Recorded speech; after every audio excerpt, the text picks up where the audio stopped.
Salut tout le monde, bienvenue au 25e épisode de Finances fondamentales, le podcast d'éducation financière qui se prend pas au sérieux. Aujourd'hui, je fais la synthèse du livre Investir à l'aide de l'analyse technique, écrit par André Gosselin en 1999.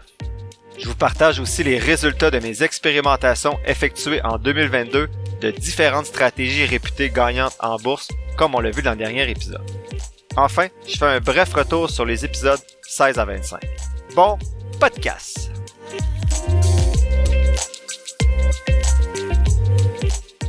Hey, déjà le 25e épisode. Merci à tous pour vos messages positifs et votre écoute durant ces premiers mois.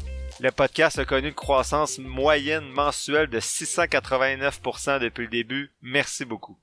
Pour l'amener plus loin et fêter ça ensemble, je vous invite à vous abonner à la page Facebook du podcast. Vous verrez le lien dans la description de l'épisode et à partager au moins à une personne ou sur vos réseaux sociaux l'image synthèse des 25 premiers épisodes que je partage sur la page Facebook. Ça vous coûte absolument rien, quelques secondes, et ça serait grandement apprécié de mon côté. Ça m'aiderait notamment à continuer d'agrandir l'auditoire pour un jour avoir les ressources afin de m'aider dans le montage des épisodes et pouvoir ainsi me concentrer sur la production du contenu et continuer ainsi à vous apporter de la valeur et vous partager ma passion des finances. Donc je vous remercie d'avance. Pas de questions aujourd'hui parce qu'on va passer tout de suite à la synthèse du livre pour terminer à la fin avec un bref segment qui va faire un retour sur les épisodes 16 à 25. Donc, pour la synthèse du livre cette semaine, je vous fais la synthèse du livre Investir à l'aide de l'analyse technique écrit par André Gosselin en 1999.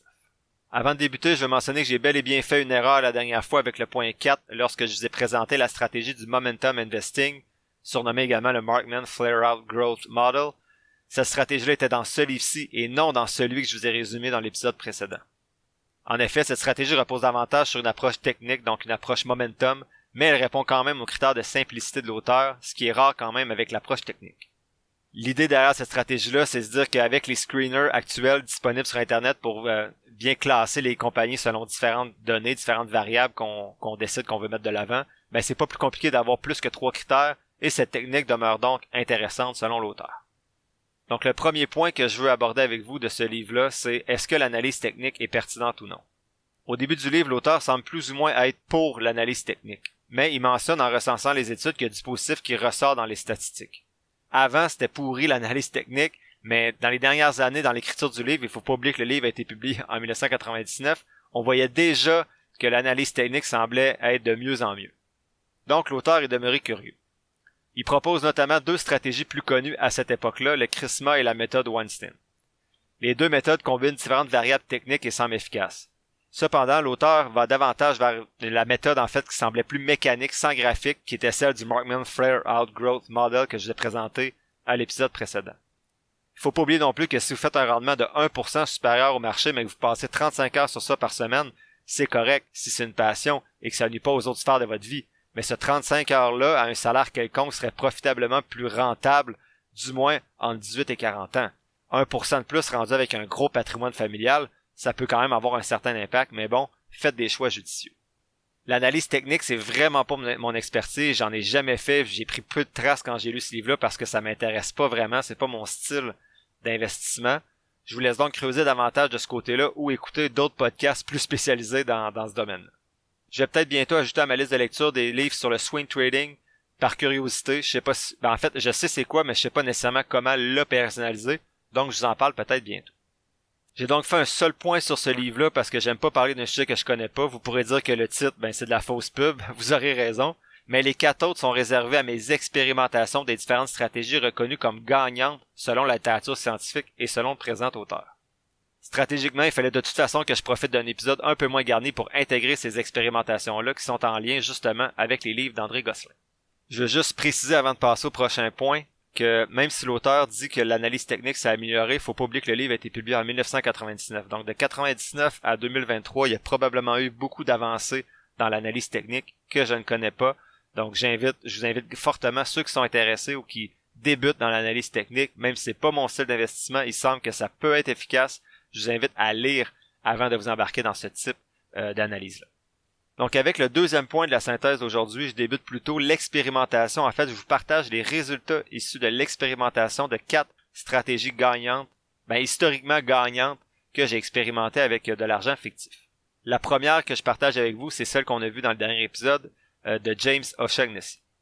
Donc cette stratégie-là, les statistiques, c'est de 1954 à 1996, elle a eu un rendement annuel moyen de 18,22%, soit environ 10% de plus que le SP500, ce qui est quand même assez fou.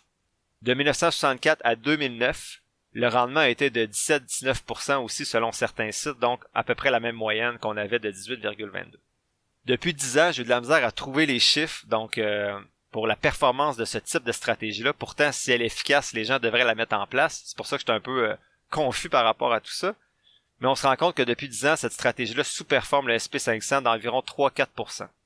Faut pas oublier que depuis les 15 dernières années, les titres de type croissance ont eu beaucoup plus de rendement que les titres de type valeur.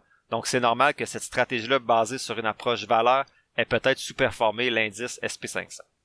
Avant de vous présenter les résultats, je vous propose un résumé de la stratégie qu'on a vue au dernier épisode, mais peut-être que certains l'ont pas écouté ou peut-être que certains s'en rappellent tout simplement pas, c'est normal.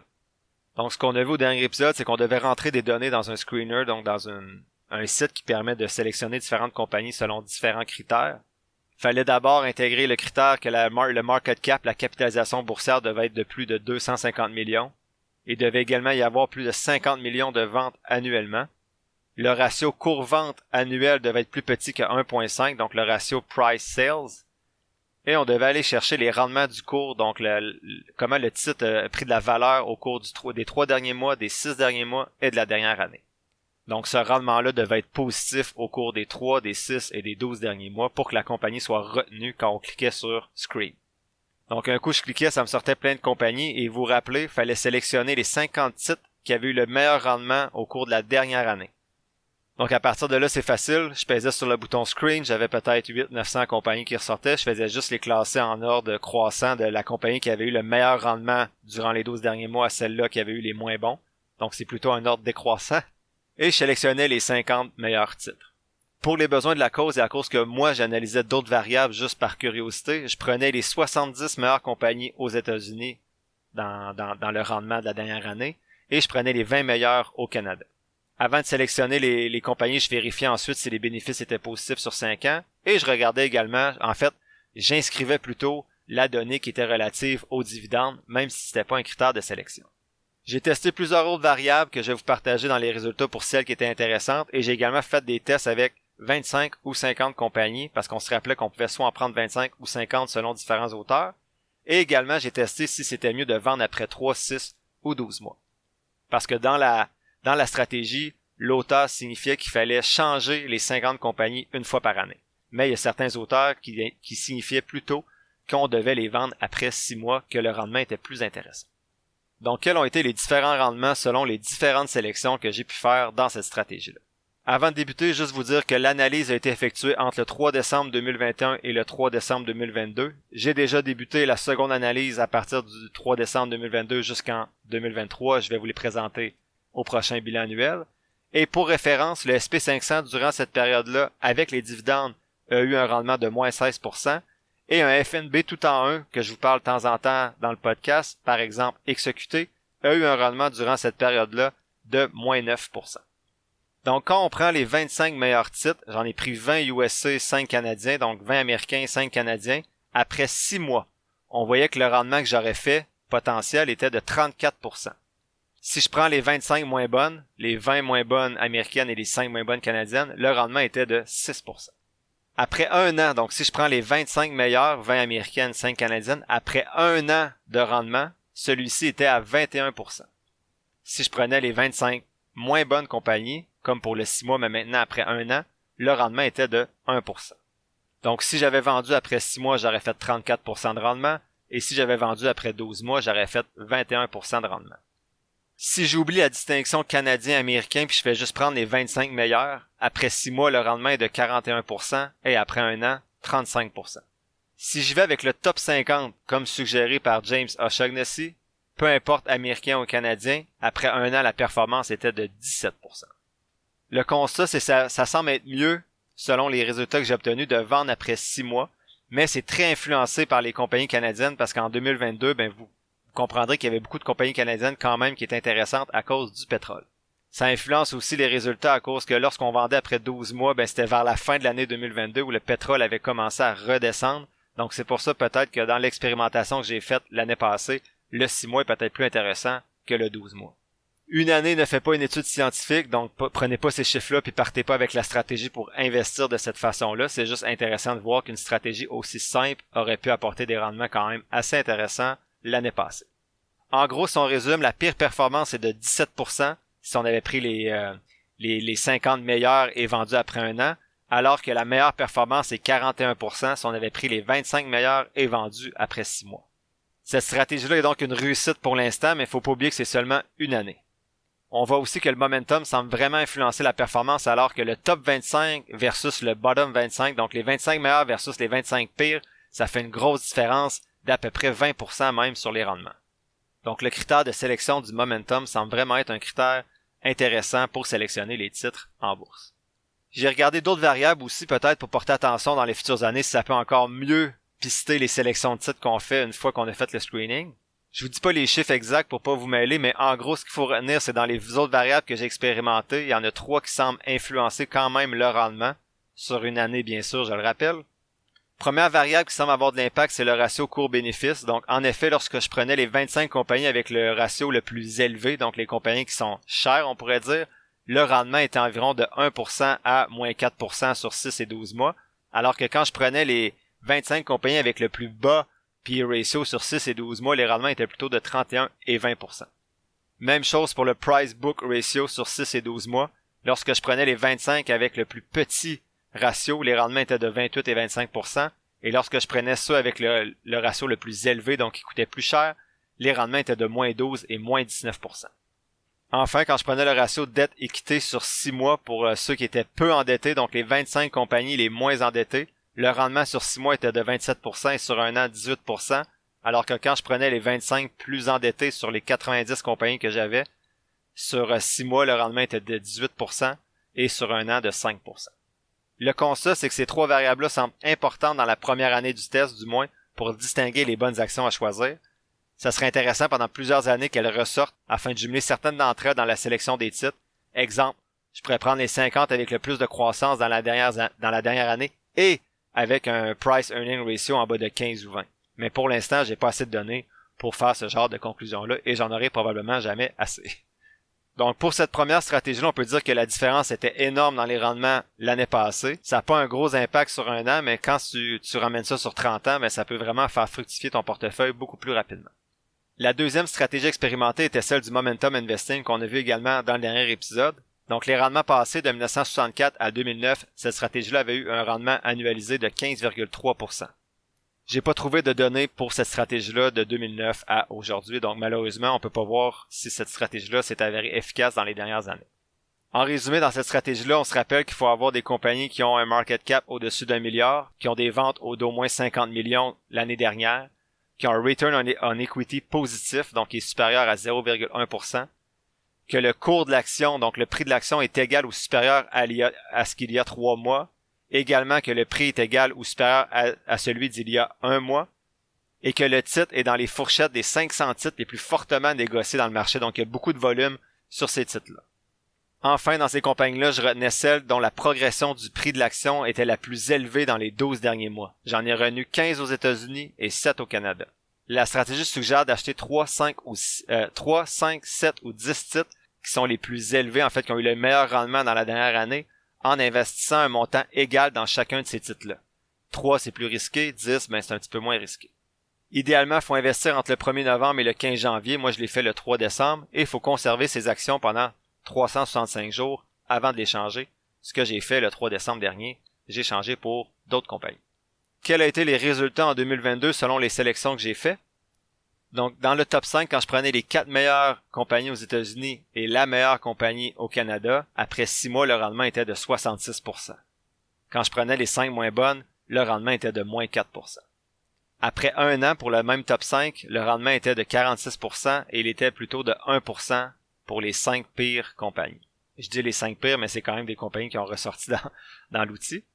J'ai également regardé le top 3, le top 5, le top 7 et le top 10 pour comparer, et ça peu importe si les compagnies étaient américaines ou canadiennes. Le top 5 après 6 mois avec juste des compagnies canadiennes parce que c'est celles qui ont le mieux performé en 2022, le rendement aurait été de 50%. Les 5 mêmes compagnies, mais après 1 an, le rendement aurait été de 54%. Et si j'avais pris les 3 meilleures compagnies qui étaient encore une fois toutes canadiennes après 1 an, le rendement était de 63%. Le top 7 maintenant, il y avait encore 5 compagnies canadiennes et 2 compagnies américaines. La performance après 1 an aurait été de 55%. Et si j'avais pris le top 10, 5 canadiennes, 5 américaines, après 1 an, le rendement aurait été de 41%. Encore une fois, c'est des performances quand même incroyables quand on se rappelle le moins 16% du SP500 pour la même période, incluant les dividendes. J'ai vérifié les formules Excel 4 fois pour être sûr, c'est vraiment les bons chiffres. Pour s'intéresser, les 5 compagnies canadiennes, c'était Nuvista Energy, Baytex Energy Corp, Paramount Resources, Advantage Energy et Bombardier. 4 compagnies sur 5 quand même dans le pétrole, ça explique beaucoup les rendements l'année dernière. Ça montre quand même que la stratégie c'est vraiment profiter du momentum et qu'il y a une grosse différence aussi entre le top 5 et le bottom 5, donc entre les 5 meilleurs et les 5 pires, qui montrent encore une fois l'importance du critère de sélection du momentum. Il y a moins de différence entre le 6 mois et le 12 mois ici, comparativement à la stratégie précédente. Parmi toutes les autres variables analysées dans cette stratégie-là, en fait que j'ai vérifié, la seule autre qui semblait avoir une certaine influence sur le rendement, c'est le market cap, donc la capitalisation boursière. En effet, les plus petites capitalisations boursières semblaient mieux performer que les grosses capitalisations, mais sur des top 5, top 3, top 7, c'est plus difficile d'établir un lien concret de cause à effet. Quand je prenais les 5 plus petites capitalisations, le rendement était de 41%, alors qu'avec les 5 plus grosses, le rendement était plutôt de 13% sur 6 mois. La troisième stratégie et le quatrième point de la synthèse que je vous présente aujourd'hui, c'est l'expérimentation de la stratégie des Dogs of the Dow. L'indice du Dow Jones, le DOW30, c'est un indice qui suit qui suit 30 compagnies, 30 blue chips, des grosses compagnies américaines qui sont sur le SP500 également et sur le Nasdaq. Cet indice-là a été créé en 1986 et il y a plusieurs variations de stratégies qui sont basées sur cet indice-là. Donc, avant de vous présenter les rendements, je vous explique chacune des variations justement de ces stratégies. Donc, la stratégie Dogs of the Dow originale, c'est de choisir 10 compagnies dans les 30 de l'indice avec le plus haut dividende. Donc, vous regardez les 30 compagnies dans l'indice Dow 30 et vous prenez les 10 qui ont le plus haut dividende. C'est super simple. Une variante, c'est le Dogs 5. Donc, parmi les 10 que vous avez sélectionnés dans la stratégie originale, vous prenez juste les 5 qui sont les moins chers. Donc, le prix de l'action est le plus bas. Ensuite, il y a le Dogs 4. Donc, c'est de juste prendre les 4 les plus chers du Dogs 5. Donc, on est parti du Dogs 10, Dogs 5, puis le Dogs 4, on prend les 4 plus chers du Dogs 5 qui étaient les 5 moins chers de la stratégie originale. Et enfin, il y a le Foolish 4. C'est la même chose que le Dogs 4, mais tu accordes 40% de ton argent au titre le moins cher et 20% aux 3 autres au lieu de faire une répartition égale comme dans toutes les autres variations de cette stratégie-là. Maintenant, pour les rendements passés, la stratégie originale des Dogs of the Dow, donc le Dogs 10, depuis 2000, c'est de 8,7% de rendement. De 1957 à 2003, ça a été 14,3% de rendement. Pour le Dogs 5, le rendement depuis 2000 est de 9,3%. Pour le Dogs 4, j'ai pas trouvé de données. Et pour le Foolish 4, de 1964 à 1998, le rendement annuel était de 23%, soit quand même 10% au-dessus du SP500. Prudence, par contre, les seules données que j'ai trouvées pour les rendements annuels, c'était celles rapportées par les créateurs de la stratégie qui sont Motley Fool. Dans mon expérimentation, j'ai fait le test avec les actions canadiennes et américaines, donc j'ai 2 expérimentations différentes. Pour la stratégie originale où il y avait 10 titres, donc le Dogs 10 avec les actions américaines, le rendement est de 12%. Pour le Dogs 5, moins 8%. Pour le Dogs 4, moins 8%. Et pour le Foolish 4, moins 14%. L'expérimentation a été faite entre le 1er janvier et le 31 décembre 2022. Dans cet horizon de temps-là, le SP500 avait fait moins 14% et le FNB XEQT moins 9%, pour comparer. Avec les titres canadiens, pour le Dogs 10, c'était 4% de rendement, pour le Dogs 5, 9% et pour le Dogs 4, 20%. Et pour le Foolish 4, pour terminer, de 18% de rendement annuel. Ici aussi, c'était du 1er janvier au 31 décembre, et à titre de comparaison, le TSX, durant cette période de temps-là, qui est l'indice des 60 compagnies canadiennes, a fait 2% de rendement. Le constat est moins frappant qu'avec les stratégies précédentes, mais on se rend compte quand même qu'il y a juste une stratégie sur 8 qui est à peu près identique à l'indice de référence. Toutes les autres stratégies ont quand même mieux fait que l'indice avec une stratégie super simple à mettre en place. Donc, à suivre l'an prochain. Je me fie pas du tout sur ces données-là encore, loin de là, j'attends au moins 5-10 ans avant de commencer à festoyer que j'ai trouvé une recette miracle. Mais en passant, ça me prend juste 2 heures dans l'année pour tout tester les stratégies que je vous présente aujourd'hui. Ce sont vraiment des stratégies super simples à mettre en place. Donc je me suis installé 1 heure en décembre, 1 heure en janvier, puis toutes ces stratégies-là ont été mises en place super facilement dans mon portefeuille fictif.